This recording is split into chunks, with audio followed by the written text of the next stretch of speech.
Así comienza mi advertencia. Y yo, Friedrich Nietzsche, no tengo tiempo para rodeos. La mayoría de ustedes vive en una dulce ilusión, envuelta en piadosas mentiras, buscando consuelo donde solo deberían encontrar desafío. Creen que el peligro reside en lo obvio, en el cuchillo empuñado por un tonto, en el veneno confesado, en la debilidad que se asume. Pura infantilidad. La verdadera amenaza, aquella que corroe el alma, que enferma el espíritu y que por fin aniquila cualquier chispa de grandeza, no viene del exterior. No viene del villano de opereta que tanto temen. No, el veneno más letal es sutil, casi invisible, inodoro. Se anida en las almas que se niegan a ver su propia miseria, su cobardía, su incesante búsqueda de atajos y excusas. YPORAN se manifiesta en ciertas personas que, a su alrededor, succionan su fuerza vital, su capacidad de convertirse en algo más sano. Ustedes hablan de personas tóxicas. Yo me reiría de tanta superficialidad. Tóxico. Todo es tóxico si su digestión espiritual es débil. Pero hay parásitos del alma, vampiros del espíritu, constructores de jaulas invisibles. Hay quienes, con su mera existencia y sus buenas intenciones, su moral vacía, su amor enfermizo, su compasión castradora, impiden que ustedes florezcan, que se conviertan en lo que realmente son. A un ser más allá del hombre. Certainly, 6 tipos de almas moribundas, de espíritus rotos, de falsos profetas que, sin siquiera saberlo, representan un abismo para su propia mente. Si ustedes se atreven a enfrentar la verdad, si tienen el coraje de despojarse de sus ilusiones, mostraré a esos monstruos. Pero estén advertidos, después de hoy, ya no podrán alegar ignorancia. Su vida, su mente, su alma estarán expuestas. While la elección, la dolorosa y brutal elección, será suya. Permanecer en el rebaño o atreverse a ser solitario. Weakness. Entonces, a desvelar la podredumbre que se esconde a la vista de todos. La primera categoría, la más insidiosa, la más numerosa, es aquella que se disfraza de normalidad en el hombre del rebaño. El hombre del rebaño, la oveja en su más pura y terrible encarnación, no es un enemigo que empuña una espada, sino un pantano que succiona su energía. Es la encarnación de la mediocridad, de la conformidad, de la negación de sí mismo, en pro de una paz ilusoria. Su mente es un eco, nunca una voz. No piensa, repite, no crea, imita. No vive, sobrevive. La gran mayoría de ustedes vive en perfecta simbiosis con esa criatura, porque en el fondo, ustedes son esa criatura.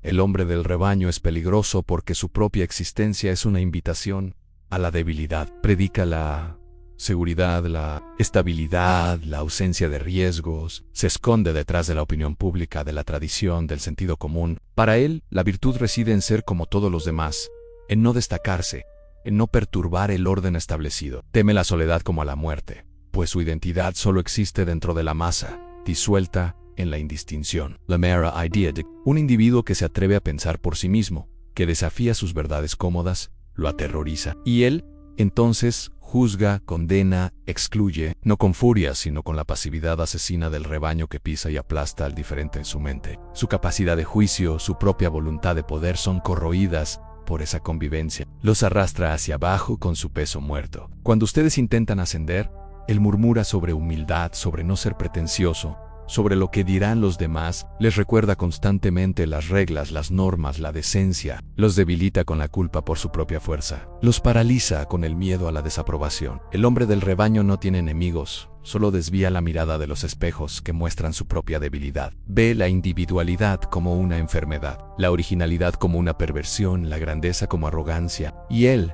con su mirada de juicio velado, con su moralidad de esclavo, intentará castrarlos.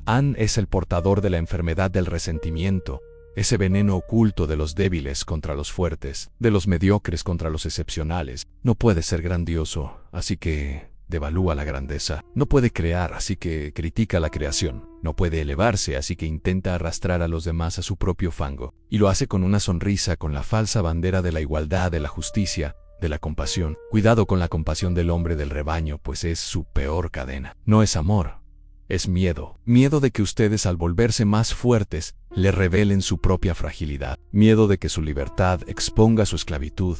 La vida con el hombre del rebaño es una vida sin horizonte, sin montañas que escalar, sin abismos que contemplar. Es una vida de céspedes bien cuidados, de cercas bajas, dugonado pastando.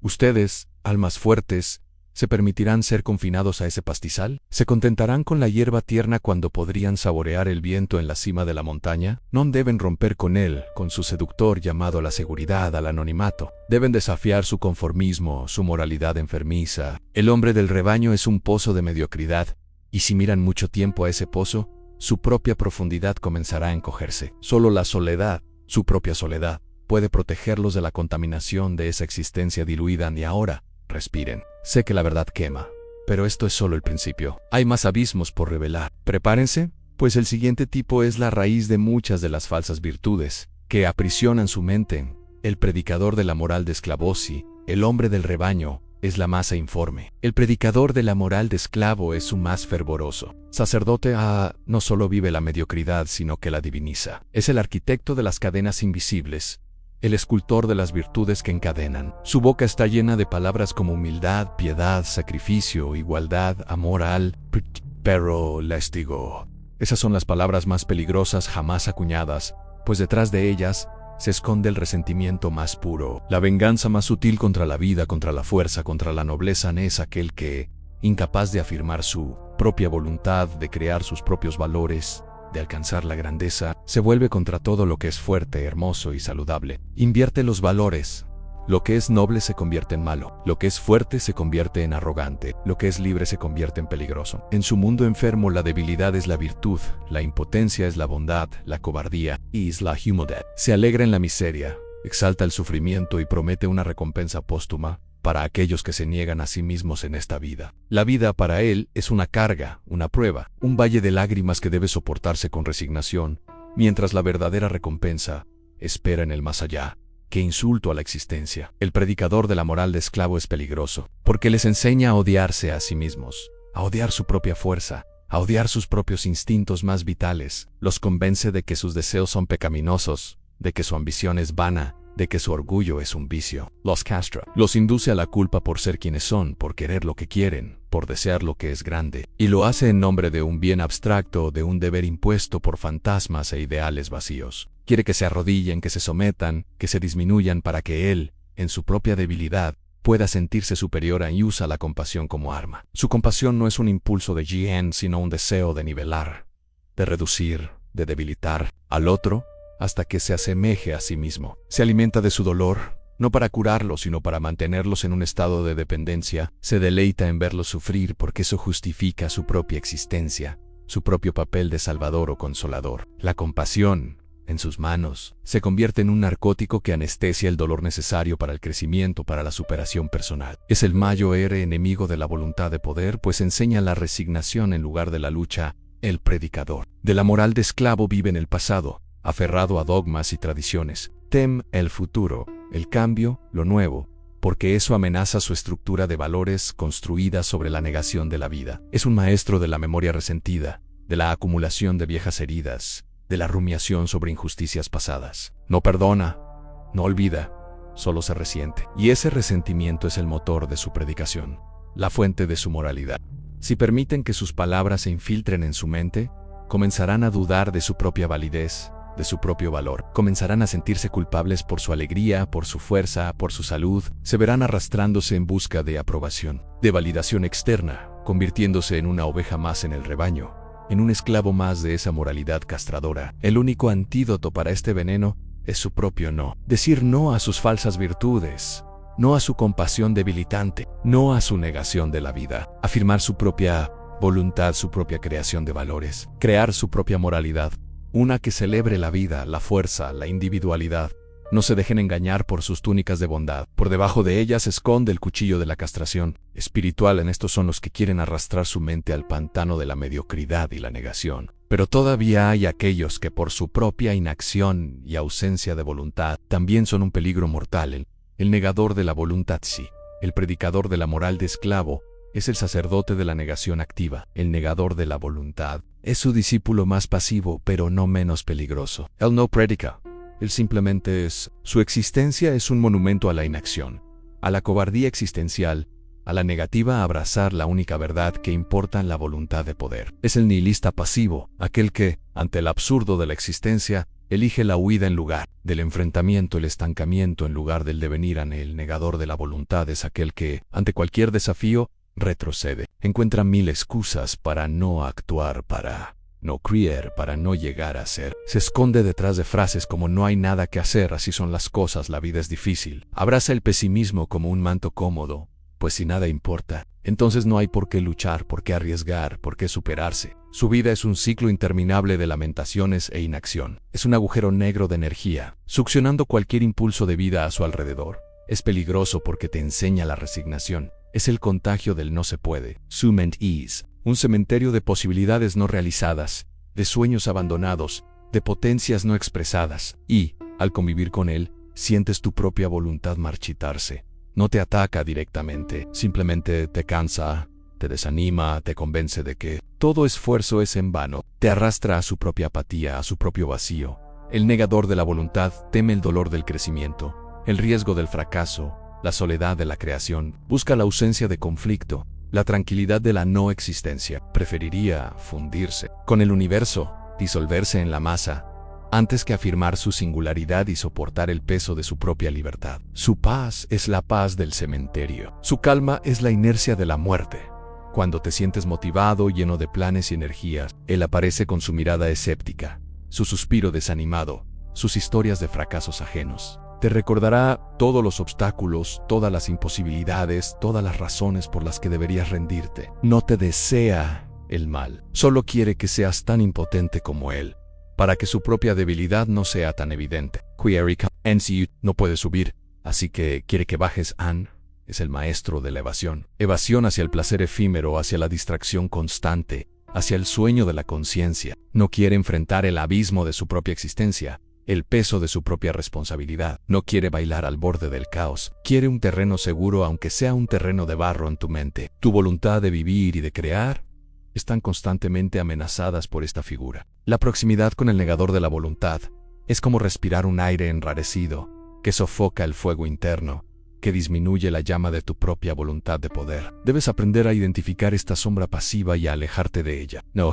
consejo que lo ayude ni argumento que lo convenza, pues su negativa a vivir es una elección, una enfermedad del alma que no quiere curar. Tu única salvación es afirmar tu propia vida, tu propia voluntad, con una fuerza que lo haga temblar. Debes bailar donde él se niega a pisar, crear donde él se niega a soñar. Anie aquí la tercera cara de la amenaza. Pero la verdad, mis queridos, es más multifacética de lo que la mayoría de ustedes está dispuesta a soportar. Sigamos, pues los próximos son maestros de la distorsión, de la inversión. El intelectual resentido.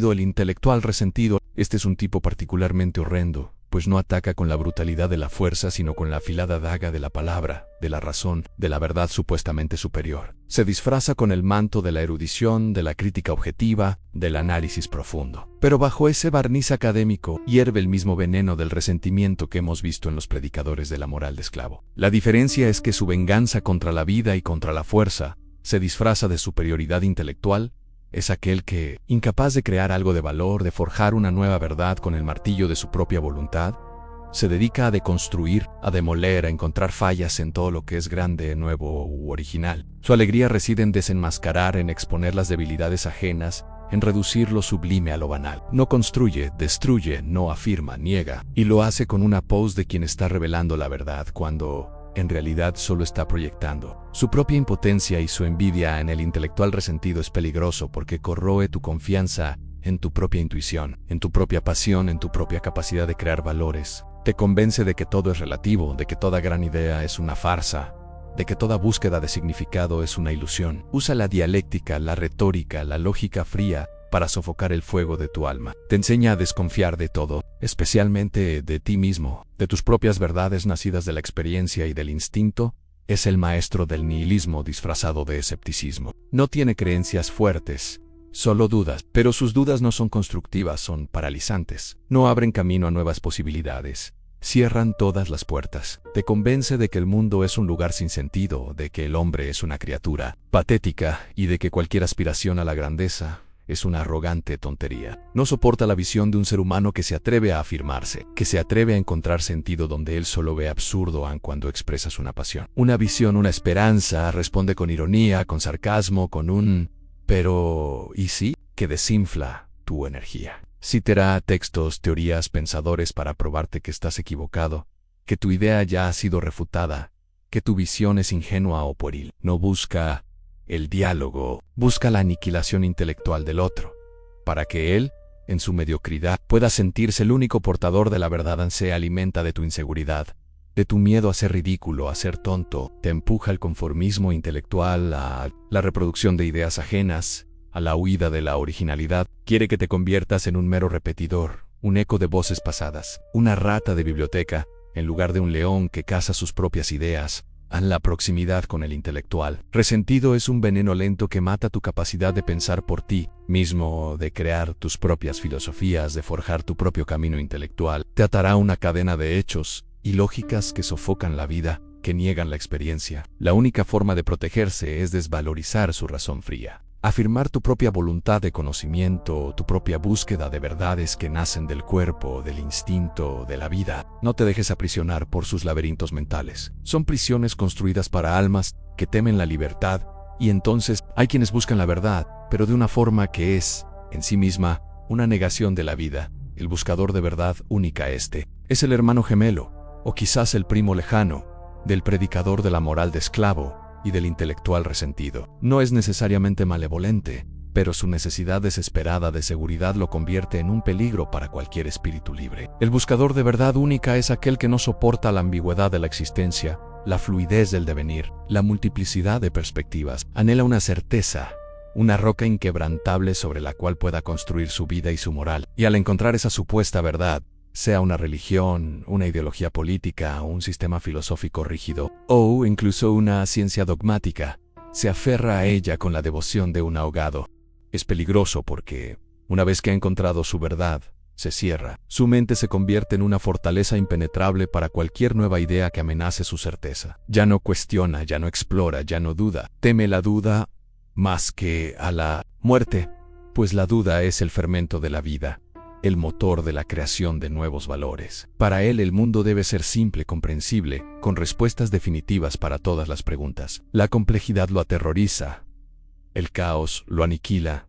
El buscador de verdad única intenta imponer su verdad a todos los que le rodean, no por malicia, sino por una creencia ingenua y, en el fondo, aterrorizada de que, si todos compartieran su certeza, el mundo sería un lugar mejor, más seguro. No entiende que la verdad para un espíritu elevado es algo que debe ser creado, no algo que debe ser descubierto y venerado. Es el enemigo de la perspectiva, de la interpretación, de la ciencia jovial que juega con las verdades y las remodela.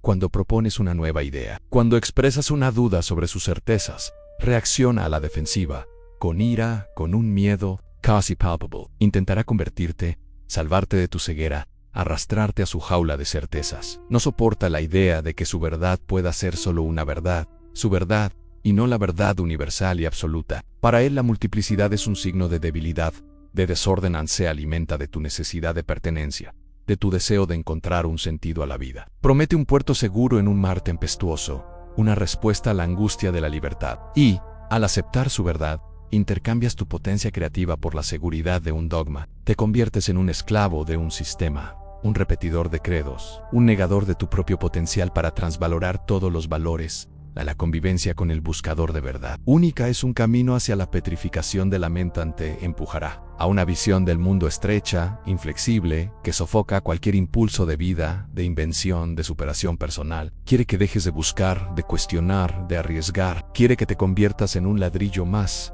en la muralla de su vida. La única defensa contra esta figura es tu propio coraje para vivir sin certezas absolutas, para abrazar el caos creativo, para bailar con la ambigüedad, para forjar tus propias verdades a cada paso, consciente de que son transitorias y perspectivas. Tu martillo debe estar listo para romper los ídolos de su verdad única antes de que te aplasten. Y, finalmente, el último tipo, quizás el más sutil y el más devastador en su capacidad de succionar tu fuerza vital, el simpatizante débil.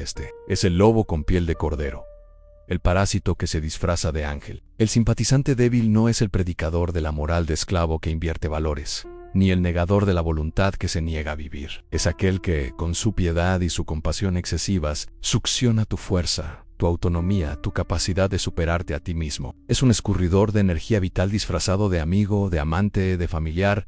Es peligroso porque te convence de que eres una víctima, de que eres frágil, de que necesitas ayuda. Su compasión no es un gesto de amor genuino que te impulsa a la fuerza, sino una forma de mantenerte dependiente, pequeño, necesitado, se alimenta de tu debilidad, de tu dolor, de tu sufrimiento, pues es a través de ellos que se siente necesario, útil, bueno. Te mantiene en un estado de perpetua convalescencia, impidiendo que te cures completamente y te vuelvas fuerte. El simpatizante débil tiene un miedo visceral a tu autonomía.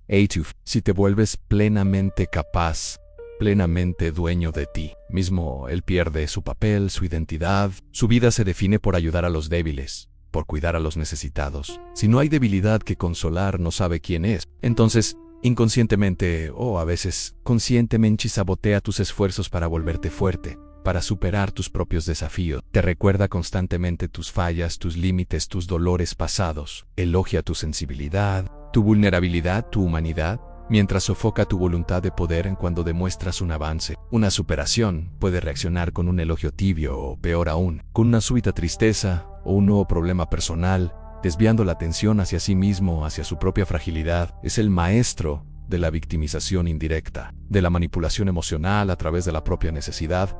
Se alimenta de tu energía emocional, de tu capacidad de dar, de consolar. Te sientes constantemente agotado después de interactuar con él. Te sientes culpable por querer alejarte, por necesitar espacio, por no querer cargar el peso de sus dolores incesantes. Te ata con los hilos invisibles de la culpa y el deber. Su bondad es una trampa en la convivencia con el simpatizante débil. Es una hemorragia lenta de tu fuerza vital, de tu alegría de vivir, de tu capacidad de levantarte. Te arrastra hacia abajo con el peso de su propia debilidad. Te enseña a vivir en la penumbra, a temer la luz plena de tu propia fuerza. La única salvación es reconocer que la verdadera compasión, la que yo admiro, es aquella que fortalece, que impulsa la superación, que no se complace en la miseria ajena. Debes cortar los lazos con esa piedad enfermiza, afirmar tu propia fuerza, tu propia salud, tu propia alegría. Permítete ser fuerte, aunque eso signifique decepcionar a aquellos que se benefician de tu debilidad. Es eso. La máscara ha sido arrancada. Los 6 espectros que rondan tu mente han sido expuestos. El hombre del rebaño, el predicador de la moral de esclavo, el negador de la voluntad, el intelectual resentido, el buscador de verdad única y el simpatizante débil. Son las enfermedades del alma, los impedimentos para tu propia transmutación. Viven rodeados de esas sombras, y a menudo las abrazan como si fueran la luz. Pero, les digo, la verdadera luz es la de tu propia fuerza, de tu propia voluntad, de tu propia capacidad de crear tus valores, de forjar tu propio destino. Puedes seguir arrastrándote en el rebaño, conformarte con las falsas virtudes de los débiles, dejarte succionar por aquellos que no quieren tu grandeza, o puedes atreverte a ser solitario, atreverte a ser fuerte, atreverte a decir no a todo lo que disminuye tu vida.